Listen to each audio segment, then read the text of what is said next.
Alright, so this recording is for my geometry students. Algebra 2 is going to have to wait until tomorrow, but geometry is only going to cover a few topics. We didn't really get too far with this. These three topics are, filling a volume at a rate. So filling 3D shapes, remember that's volume. And this is going to be, let's see, you guys can't really see that. I need a... Oh, I don't have a marker right now. So filling 3D shapes, and this is just going to be cylinders, spheres, and rectangular prisms. Okay.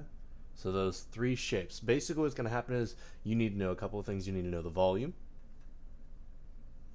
and then you need to know the rate. And you're just going to divide those two numbers. Okay, so that's filling 3D shapes, and then let's go ahead and do an example really quickly. The other two topics, by the way, so after filling 3D shapes, is surface area and volume of just rectangular prisms and cylinders, which we will talk about in a little while, and then the very last thing was part 1 of our special triangles, so just the 3, 4, 5, and the 5, 12, 13. Alright, we're skipping the trig for now because it doesn't look like we have a good enough grasp for me to test on it just yet. So filling 3D shapes, the three formulas you need to know. So for cylinders, your volume formula is going to be, so volume of cylinders is pi r squared times height, which, remember, pi r squared is just the base, so the area of that circle that's the bottom of the can or the top of the can, it's the same, and then times height. Alright, it's always area of the base times height for all volume formulas. Volume of a sphere, here's a sphere, there you go, is going to be 4 over 3 pi r cubed. Alright, this one doesn't have height because we don't really have a base for this one, so spheres sort of break that rule a little bit. And then rectangular prisms, or boxes, is just length, width, height. Alright, so your problem is going to look something like this. Like, I'm going to give you a cylinder fills with, I don't know, orange juice at a rate of, I don't know, 5 cubic inches per second. And then it'll tell you how tall the cylinder is. So the cylinder is 12 inches tall and 6 inches across. So our problem, we just need to deal with a couple of things. So here's our cylinder, draw a cylinder just so you can get an idea of things. So it's 6 inches across, okay, 6 inches, and then it's 12 inches tall. Up and down, it's 12 inches. Alright? And then I'm filling it up so, you can, orange juice is going in at a rate of 5 inches cubed. Remember, the first thing you have to do is find the volume. So let's go ahead and find the volume. So pi r squared times height, pi. Our radius would be half of this, so the full thing, it's all the way across, is 6 inches. That must mean that the radius is 3. Okay, and then our height is 12. And then we'll go ahead and do the math. 9 times 12 is 108 times pi, and we're going to use 3.14 for pi. Oh, if I can find a calculator. I heard my phone a second ago.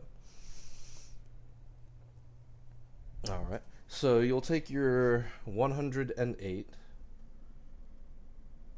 and we'll multiply by 3.14. Wait, what? Oh, I'm so sorry, I typed that in wrong. 3.14. And you should get 339.12. Okay? So remember, 3 squared, 3 times 3 is 9, times 12, 108, and then times 3.14. Doesn't matter what order I type this in, it'll all turn out the same as long as you apply your exponents ahead of time. Alright? And that's it for this problem. You're going to get the same exact kind of problem except with these formulas as well. Spheres, rectangular prisms. Okay? So that's filling 3D shapes. Next idea is, I have a black pen here. It's a pencil, but that'll work. So the next idea was, oh, the surface area stuff. So this is going to ask both surface area and volume, but I just gave you the 3 volume formulas. So surface area is a little different. So surface area for boxes look kind of like this. And you can absolutely memorize the formulas for surface area if you'd really like. I'm not going to give them to you, but if you want to Google them, that's fine. Surface area formulas get kind of complex, so I don't really recommend it. But if I give you a box and I give you these 3 dimensions, 3, 2, and 6. Okay? So these are my 3 dimensions. They're all inches, centimeters. It doesn't really matter. Just they're going to be some kind of unit, right? And if I ask you for the surface area, what you have to do is you have to pair each of these numbers up. So I would pick a number, like let's start with 3, and make sure to multiply it by the other 2 numbers. So 3 times 2, and then 3 times 6. And then after you've done 3 times 2 and 3 times 6, make sure you pair the other 2 numbers. So I already paired 3 with both of these, so now I just got to take my other 2 numbers and multiply them together. 6 times 2. Okay? That's going to get you some kind of values. 6, 18, 12. Go ahead and add all these values up. You're going to get 36. And then once you get here, all you have to do at the end is multiply by 2. The reason that we multiply by 2 at the end is because each of these is the area of any one side. Okay? So 3 times 2 is just that side, but remember there's a side over here on the left that's exactly the same. 3 by 6 is 3 by 6 is like the back and the front of the box, okay?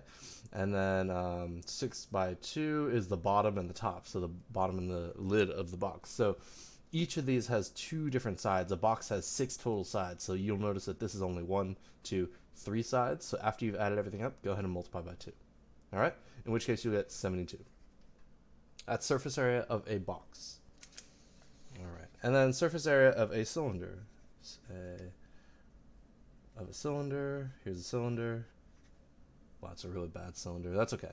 And then I'm going to give you some dimensions. Like I'm going to tell you the radius is 2 inches and the height is, I don't know, 5 inches.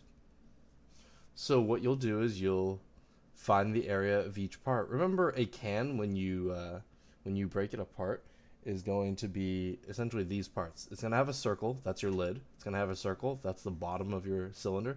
And then it's going to have this rectangle, that's the part that folds around the can, okay? So if you have trouble imagining that, just take a piece of paper, okay, and then roll it together like that, and then you end up with a cylinder. So you've got the top, which is a circle, the bottom, which is a circle, and then the center part. So you notice that I made this cylinder just from a piece of paper, okay? So if you can remember that, it just has the 3 parts, 2 circles, a bottom and a top, and then the lid, or the can part, which is just a giant rectangle folded, okay? So if we figure out these 3 things, we'll be all good. First off, you have to remember the area of a circle. Sorry about that. Let me fix my camera here. So remember, area of a circle is pi r squared, and you have 2 of these, okay? And then area of a rectangle is length times width. So let's go ahead and figure out these parts. First off, all the way across this, so the radius is just 2. If it gave me all the way across, I'd have to cut it in half, but it's just 2. So I know my radius. So let's go ahead and plug that in. Pi times 2 squared, which is just 4. All right, and 4 times 3.14 is, wait, that's not right. It's 13. My bad. Let's see, 12 times 3.14. Or wait, sorry, 4 times 3.14. Yeah, so when you type this into a calculator, you'll get 12.56. So that means that the area of this circle is 12.56, the area of this circle is 12.56, and let's find the area of the rectangle. To find the area of the rectangle, just find the diameter, which is 4, and then find the height. So this is a 4 by 5. Obviously, this isn't drawn to scale, but that's okay. 4 by 5, 4 times 5 is 20. And then after that, just add these numbers up. So 12.56 plus itself, and then add, 20 at the end there, and you'll get, so 12.56 plus 12.56 plus 20, and you will get 45.12.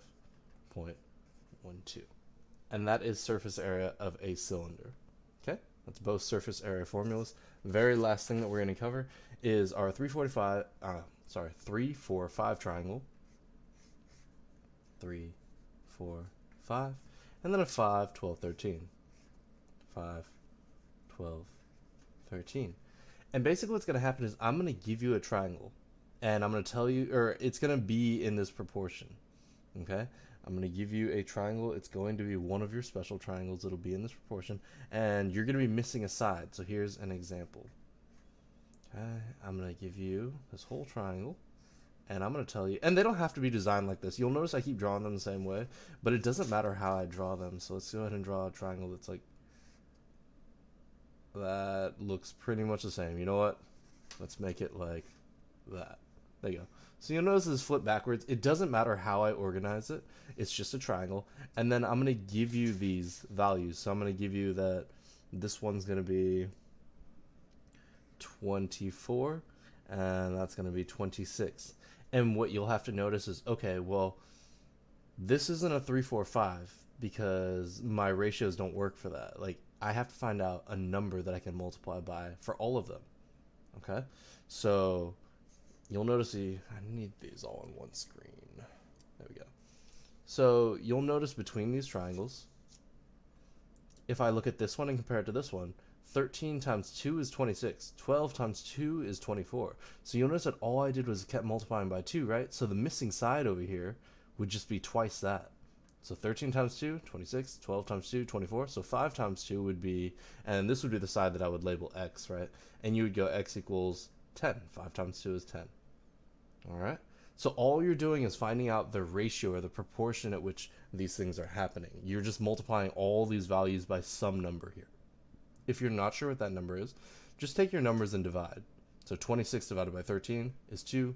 24 divided by 12 is 2. So whatever this is divided by 5 would also be 2.